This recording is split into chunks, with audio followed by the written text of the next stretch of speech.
시청자 여러분 안녕하십니까? 언제나 자랑스러운 호남을 만나보는 호남인의 진행자 배종호입니다.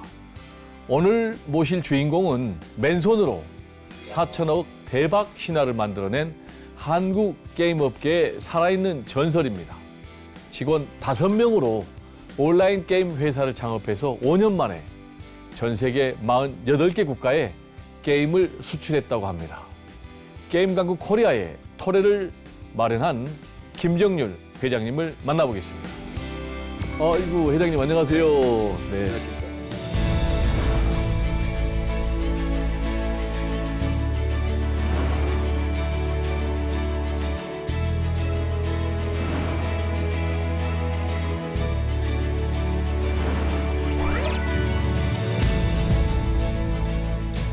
우리 회장님 딱 뵈니까 네.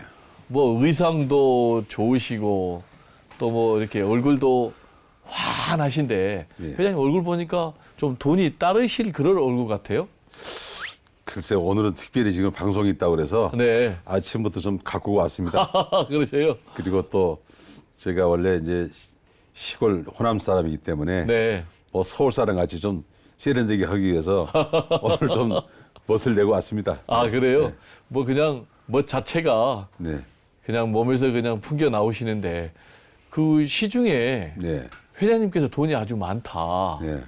뭐 한 3조에서 4조 정도 재산이 된다. 이게 사실입니까? 글쎄 제가 그런 얘기는 가끔 듣고 있는데 제가 네. 20년 전에 2005년도에 게임 사업을 네. 해가지고 나스닥에 네. 업계 최초로 나스닥에 상장을 했습니다. 네. 그래서 그때 4천억을 받게 됐습니다. 누구에게요? 손정 회장 쪽에서 아, 소프트뱅크. 예, 손정희 회장에게 회사를 파셨습니까?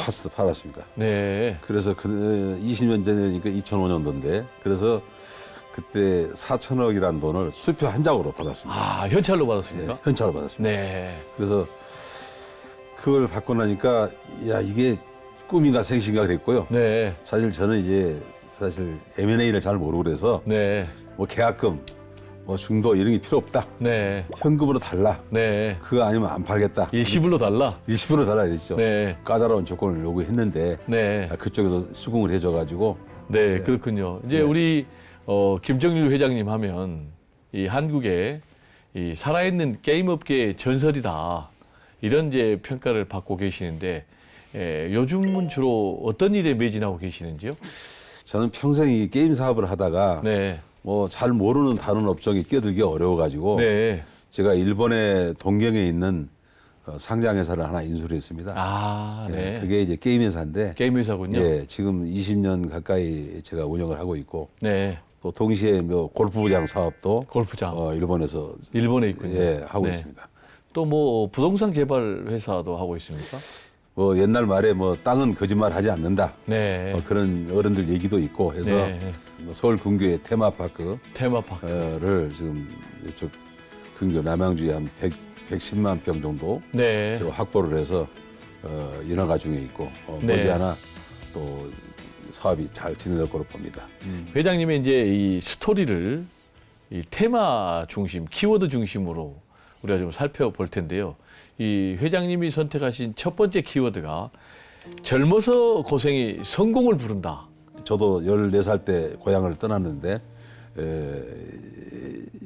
떠나서 이제 고향에서 크기도 했죠. 네.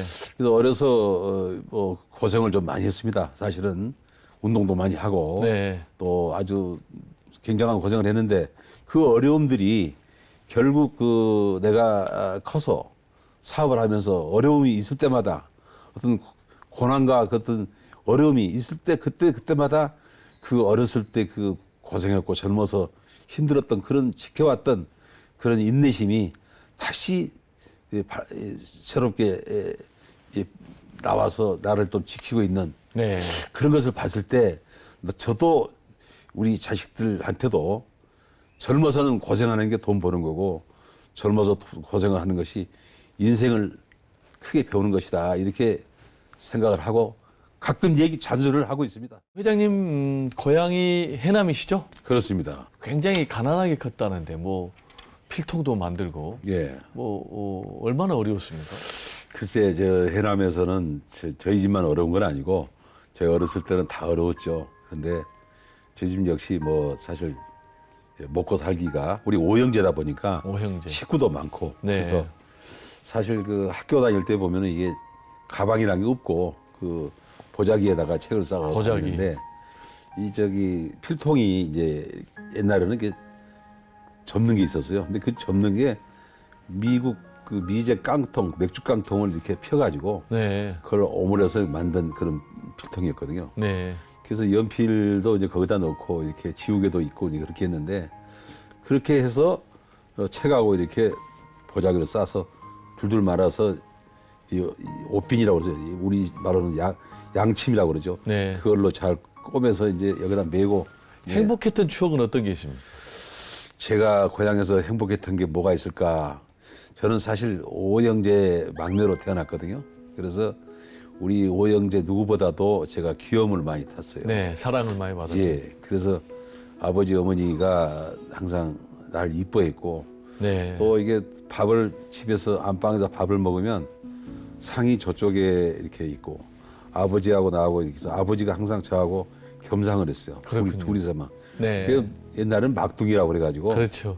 동네에서 부르면 막둥아 그랬죠. 네. 그래서 이제 막내로 사랑을 많이 받고 컸는데 예, 그러면 이제 중학교 때 예, 공부를 더 잘하기 위해서 부모님들이 목포로 유학을 보내신 겁니까? 예. 그 지금 생각하면 14살이면 참 어린애죠. 그럼요. 그런 애를 유학으로 보낸다고 목포로 해서 가서 목포에 가서도 또 하숙했으면 좋지만 또 우리 저 아는 분들하고 자취한다고 그래가지고 자취. 예, 그러니까 중학교 1학년 때부터. 이제 그럼 자취를 자취한다면 이제 본인이 밥 다 해 먹은 거예요? 이제 본인이 해 먹어야 되고요. 네. 또 목포는 그 당시에는 이제 수돗물이 나오지 않았기 때문에 네. 물을 길러서 먹어야 되거든요. 네. 그래서 유달산 밑에 가면 우물이 있는데 네. 그 우물에서 그 물찌개를 지고 이렇게 와서 그 물로 이제 밥을 해 지어 먹어야 되는데 저는 막내다 보니까 물찌개를 지어보질 않았어 가지고 네. 근데 뭐 자취할 때 예, 뭐 너무 집이 추워가지고 예. 뭐 밖으로 돌아다녔다는 그런 또 얘기도 있더라고요. 옛날 우리말로 나이롱장판에 이런 데가 이 하숙방이 있으면 네. 방에 들어가면 방이 얼음이다. 죽어서. 냉방. 냉방이죠. 얼음장이죠. 거기서 공부를 한다는 건 어렵습니다. 사실. 네. 동상이 걸리고 그러니까 추우니까 이제 저녁이면 학교 끝나고 가방 내려놓고 이제 밖으로 나가는 거죠. 밖으로. 나가서 시내를 배하고 하기도 네. 하고 그러다 보니까 이제 추위를 이기는 것이죠. 네. 그러면 서울에는 언제 올라오신 건가요? 배제고등학교라고 있었는데 네. 그 학교를 보라고 그래서 참 벼락 공부를 했죠. 네. 벼락 공부라는 게 참 어렵지 않습니까? 그렇죠. 그래서 학교를 떨어지고 네. 2차로 서울에 있는 고등학교를 네. 가게 됐습니다. 네. 그리고 일본으로 유학을 가시게 된 건가요? 일본에 유학할 수 있는 길이 있다고 그래서 네. TV도 전부 진공관으로 돼 있어. TV 안을 보면은 네. 촛불이 같이 이렇게 켜져 있었고 전축 역시도 그랬고 그랬었죠. 제가 그걸 좀 전공을 하면서 랭귀스쿨을 다녔고요. 1년을 마치고 일본에 있는 당시 이제 지오다 대학이라고 거기 기술대학을 가게 됐습니다. 자, 그러면은 이제 게임기 사업입니까? 어쨌든 이 첫 사업은 언제 시작하셨나요? 그게 1982년서부터 네. 제가 게임기 사업을 시작한 걸로 봅니다. 그래서 네. 게임 기판도 만들고. 그때 이제 게임 기판으로 시작이 예, 됐겠네요. 그렇습니다. 네. 기판이 있어야 또 기계도 만드는데 기판을 제작을 하기 시작해가지고 그게 인기가 좋아서 네. 홍콩 그 당시에는 홍콩이라는 데가 아주 홍콩은 또 제3지역으로 가는 데도 좋고 그래서 네. 홍콩으로 많이 그 수출을 하게 됐고요. 네. 그래서 물건이 하도 많이 팔리고 그래서 네. 제가 홍콩에서 한 6개월 동안 그 주재를 하면서 그 중국으로 네. 많이 수출을 했습니다. 그때도 게임기 판을 수출한 네, 겁니까? 판을 수출했습니다. 네. 게임기 판을 넘어서 이제 정식으로 또 게임기를 만들었잖아요. 예, 그래가지고 확 성장했는데 예. 사업이 그냥 확 성장하게 된 특별한 배경이 있다면서요. 롯데월드를 개장하기 위해서 네. 시설을 한다는 얘기를 들었어요. 네. 그래서 많은 사람들이 거기에 기계를 납입하기 위해서, 네. 납품하기 위해서 이제 했는데 저도 네. 거기에 대한 관심을 많이 가지고 네. 롯데월드 쪽을 갔습니다. 가서 이제 거기다 알아보니까 롯데월드가 규모가 워낙 크고 네. 또 게임기라고 하는 게 주로 이제 놀이시설이다 보니까 금액이 크지 않습니까? 제가 열심히 기계를 고쳐줬습니다. 뭐 밤이 새도록 열심히 해서 그 업장이 다 돌아갈 수 있도록 해줬고요. 네. 그것이 아마 신용의 바탕이 돼서 롯데월드에서 기계를 좀 납품해달라는 요청을 받고 네. 납품을 하게 되는데 워낙 기계 대수도 많고 게임 기계라는 것이 이제 일정 기간이 되면 다 바꿔야 됩니다. 실증이 네. 나기 때문에 꼭 우리 회사에 같이 일해야 될 사람이다라고 이게 됐다고 그럽니다. 그래서 신 회장께서 그럼 우리 회사가 돈을 선불로 주라. 네. 줘서 기계를 들어오도록 해라. 이 기계는 전부 일본에서 들어왔거든요. 네. 그래서 일본에서 이제 유명 그 회사 게임기를 들어와서 가동을 시켰고 그래서 좀 역시 신용이라는 게 제가 성실하게 살았기 때문에 많은 사람들이 또 연결도 해주고 그래서 그때 좀 돈을 많이 번 개수라고 볼 수 있습니다. 네. 두 번째 키워드는 이제 보니까 사이버 월드. 이건 무슨 뜻입니까? 1997년도를 전후해서 네. 사이버 월드라는 말이 네. 신조어로 나오게 됐고요. 네. 사이버 월드라는 거는 앞으로 전망이 있고 네. 앞으로 미래지향적인 사업이라고 판단이 돼가지고 네. 제가 98년도부터 사이버 월드의 개념을 익히고 네. IT 사업을 시작을 하게 된 것입니다.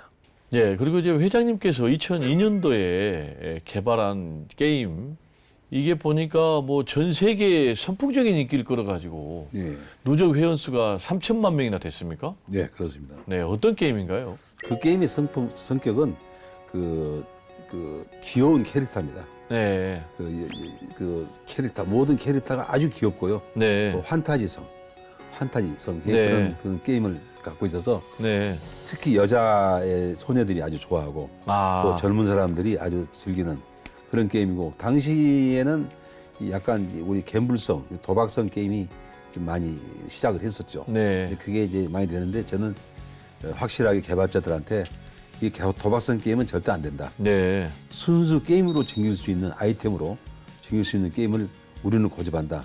그것이 우리의 특징이고 우리 게임이 살아갈 수 있는 길이다. 제가 그걸 수십 번 강조를 했고요. 일본에서 어마어마하게 들어오는 거예요, 이게. 네, 일본에서. 오픈을 하자마자 서버가 다운이 되고 네, 난리가 났습니다. 이걸 네. 깜짝 놀랐습니다. 이게 네. 왜 이렇게 유저들이 많이 들어오는지. 근데 이제 일본에서 너무 인기를 끌어가지고 예, 그 게임과 관련된 뭐 축제도 열고 일본에서 예, 그리고 또 회장님을 그 또 축제 현장에 초청까지 했습니다. 예. 네. 그래서 일본에서 이제 워낙 그 페스티벌을 열려가지고 네, 아주 대성황을 이뤘죠. 전 국민 게임이 됐습니다. 네, 그래서 일본에서 초대박이 났고요. 그것을 손정희 회장께서 우리 페스티벌 할 때 왔어요. 네, 와가지고 그걸 보고 훗날 손정희 회장도 이 게임에 대한 관심을 가지고 네. 이 우리 회사를 사게 된 동기가 되겠습니다. 그렇군요. 미국 나스닥에 회장님 회사를 직접 상장까지 했습니까? 그렇습니다. 네, 그게 뭐 한국 게임 회사로는 처음이라고요. 처음입니다. 네, 한국 게임 업계에서는 최고고 한국 국내 총틀어서 두 번째입니다. 네. 예. 그러니까 이제 2005년도에 말씀하신 대로 미국에 나스닥에 회장님 회사를 상장을 하고 예. 선정희 소프트뱅크 회장이 그러면은 그 소식을 듣고 예. 회장님의 회사를 자기가 사겠다라고 예. 제안이 들어온 겁니까? 그때 손정희 회장이 참 반갑게 맞이하면서 네, 꼭 자기하고 손을 잡고 한번 일을 해보지 않겠느냐 이렇게 얘기를 해서 결국 그 세계적인 회사 소프트뱅크가 이 회사를 좀 키워서 할 수 있다고 하면 이 게임이 더 큰 시장으로 클 수 있지 않겠나 이런 생각을 갖게 됐고요. 네, 그때 이제 매각할 때 4천억 원을 받으신 거잖아요. 예, 그럼 이게 당시 기준으로는 벤처 업계 사상 뭐 최고가 매각을 하신 거죠? 워낙 큰 돈이라 수표라. 네, 그래서 저도 이렇게 보니까 한참 쉬어야 되거든요. 동그라미수가 많고 그렇죠. 그거를 받아서 제가 잠시 이렇게 돌아서는데 도장을 찍었는데요. 이건 왜 그런지 모르게요. 눈에서 눈물이 잠깐 돌았어요. 네, 근데 그러고 나는 싹 감추고 내 책상 쪽으로 걸어갔는데요. 내가 왜 눈물이 돌지? 이렇게 생각을 했는데 그 돈을 많이 받아서 기뻐서 눈물이었는지 네. 안 그러면 내가 이렇게 키울 때까지 제 고생이 얼마나 심했겠습니까? 뭐 그렇죠. 그런 것을 생각해서 그런 건지 막 순간적으로 제가 울컥하게 만든 것이 아니었겠느냐고 생각을 그렇죠. 예, 했습니다. 네, 그리고 회장님 이제 이번에는 세 번째 키워드 좀 살펴볼 네, 텐데요. 네. 세 번째 키워드가 멈추지 않는 도전. 예, 이게 어떤 뜻입니까? 사람은 항상 된다는 것을 전제로 하고 된다는 확신. 예, 그런 걸 가지고 뭐 쉽게 다 도전을 했는데 네. 그 성공하기가 쉽지 않죠. 뭐 모든 것이 하는 일마다 잘 되면 좋겠지만은 네. 뭐 일이라는 게 그렇게 안 되고 근데 네. 저 역시 좀 어려운 환경이나 여건에서 자랐기 때문에 매사가 쉽지 않았고요. 네. 어려움밖에 없었습니다. 근데 그런 것일 때마다 항상 제가 가진 자신감과 모든 것은 이 도전하고 또 끝없는 도전 그리고 굽히지 않고 모든 것을 최선을 다해서 하라고 하는 마음 포기하지 않는 그런 겁니다. 보니까 회장님은 특별히 도전 정신이 남들보다 더 뛰어난 것 같아요. 예. 보니까 한국 게임 협회도 회장님이 만드셨죠? 그렇습니다. 우리나라도 게임 선진국 일본도 그렇게 하는데 우리나라도 게임 협회가 필요하다. 게임 협회를 1994년 문화관광부 1호 허가로 제가 네. 허가를 받아서 게임 제작 협회를 제가 출범을 시켰고 네. 제가 초대 회장이 돼가지고 네. 한 10여 년 동안 회장을 맡았습니다. 대한민국 최초로 게임 대전도 열으셨습니까? 대한민국 게임 대전이라고 그래가지고 게임 쇼를 제가 열게 됐고요. 네. 그게 굉장히 발전이 됐습니다. 네. 그래서 문화관광부에서 그 게임 쇼를 게임 전시 대전을 정부로 좀 이관을 해달라. 네. 그래서 굉장히 성공한 국제 게임 쇼가 됐죠. 네. 그리고 회장님께서는 중국에서 패션쇼 모델로도 또 도전을 하셨는데, 중국에서 가장 그 유명한 모델이 출연하는 네. 그 모델 쇼가 있다고 그랬어요. 네. 패션 쇼가 꼭 나와줬으면 좋겠다. 그래서 용기를 한번 냈습니다. 네.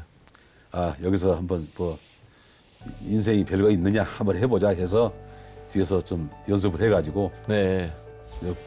출연을 하게 됐습니다. 이제 회장님께서는 세계적인 게임 사업을 하면서 많은 사람들, 세계적인 인물들을 만나셨을 텐데요. 가장 마음에 드는 인물은 누굽니까? 저기 사실 따지고 보면 그 보는 관점에 따라 다르긴 한데 네. 그 손정희 회장에 대해서는 너무나 배울 점이 많다고 생각하고요. 네. 어떤 점이요? 그분은 어려서 4살 때 일본 후지 텔레비에서 천재 소년으로 소개가 되면서 네. 수학 천재로 이렇게 소개가 됐죠. 네. 그런데 이 사업에 대한 얘기를 저하고 제가 이제 회사를 팔면서 저하고 독대로 뭐 한 7번 정도 만났습니다. 네. 한 번 만날 때마다 몇 시간씩 이렇게 만나서 얘기를 해보면 그 사업에 대한 그 해안이 굉장히 넓게 빠르고요. 네. 순발력이 아주 빠릅니다. 또 네. 추진력이 아주 빠르고 이 판단력이 그렇게 빠릅니다. 네. 저는 이제 일일이 그분하고 말할 수는 없지만 어떤 예를 들할 수는 없지만 제가 느끼면서 정말 대단한 분이라는 걸 수없이 느꼈고요. 네. 배짱도 작은 사람이면 배짱도 크고 그래서 자 진짜 이렇게 훌륭하고 멋진 사람이 있구나. 사람은 겉모습이 문제가 아니라 그 내공은 대단하구나 해서 그 사람은 굉장히 내가 멋진 사람으로 좋아하게 됐고요. 효도로는 아주 겸손하고 네. 그리고 적은 키임에도 불구하고 오로지 산에서 그 무도를 훈련. 하고 이렇게 나옵니다. 근데 네. 사람이 아주 나와서 보면 부드럽고 자상하고 상냥하고 또 그런데 일단 링에 올라가면 누구보다도 호랑이 같이 무섭고 네. 냉철하고 이렇게 해서 뭐 전 세계 최고 하는 챔피언이 됐죠. 지금 뭐 회장님 에너지를 보니까 90세까지는 뭐 끄떡 없을 것 같고요. 감사합니다. 그러면 10년 뒤에 예, 우리가 이 자리에서 예, 다시 한번 예. 또 제2의 인터뷰를 우리가 미리 약속을 하고요. 내가 다시 태어나도 나는 이 길은 꼭 가야 되겠다라고 생각하는 길은 어떤 길입니까? 정말 사람은 한 번 태어나서 한 번 죽는 것인데 무의미한 인생을 산다는 것은 좀 아니라고 생각이 되고 제가 한다면 좀 더 보람 있는 일 그리고 사회에 또 봉사할 수 있는 일 이런 일이 진정한 인생의 어떤 의미가 아니겠느냐 이런 생각을 자주 하게 됩니다. 우리 호남 발전을 위해서 꼭 해주고 싶은 말씀이 있다면. 저도 호남인의 한 사람으로서 이 호남인들이 이 서울에 올라와서 굉장히 성공하고 잘 하고 계신 분들 많습니다. 저희 호남인들은 항상 과거에 어려운 지역이 있었지만 더욱더 용기를 내고 많이 호남인들이 어디를 가나 호남인들이 잘 되는 모습을 많이 보고 있습니다. 우리가 우대를 가지고 같이 좀 호남인의 발전을 위해서 같이 살아봤으면 하는 말을 제가 전달하고 싶습니다. 네. 네. 오늘 회장님 귀한 말씀 감사합니다. 네, 감사합니다. 아시다시피 해남은 땅끝 마을 또이라고 그래서 또 유명하죠. 그런데 그 고향에 대한 나의 추억과 그 고향에 대한 애양심, 저는 이 나이 먹어 서울에 격지에 올라왔지만 항상 변함이 없고 고향은 언제든지 나를 따뜻하게 해주는, 가끔 이제 열차를 타거나 차량을 타고 이 호남 지역을 지나가면은 기분이 좀 뭔가 기분이 좋습니다. 우리 고향 호남이 나를 반겨주는구나, 안아주는구나 하는 그런 마음을 내가 갖게 됩니다. 그래서 저는 앞으로 있으면서도 내 고향 호남을 영원히 사랑하겠다. 또 호남인을 사랑하고 우리 고향 호남의 발전을 위해서 내가 할 수 있는 일은 뭐든지 해야 되겠다. 이런 마음의 각오를 가지고 살고 있습니다. 네, 오늘은 멈추지 않는 도전으로 대한민국을 게임 강국으로 우뚝 세우신 김정률 회장님과 함께 했고요. 다음 시간에 더 멋진 모습으로 여러분과 호남인에서 함께 뵙겠습니다. 감사합니다.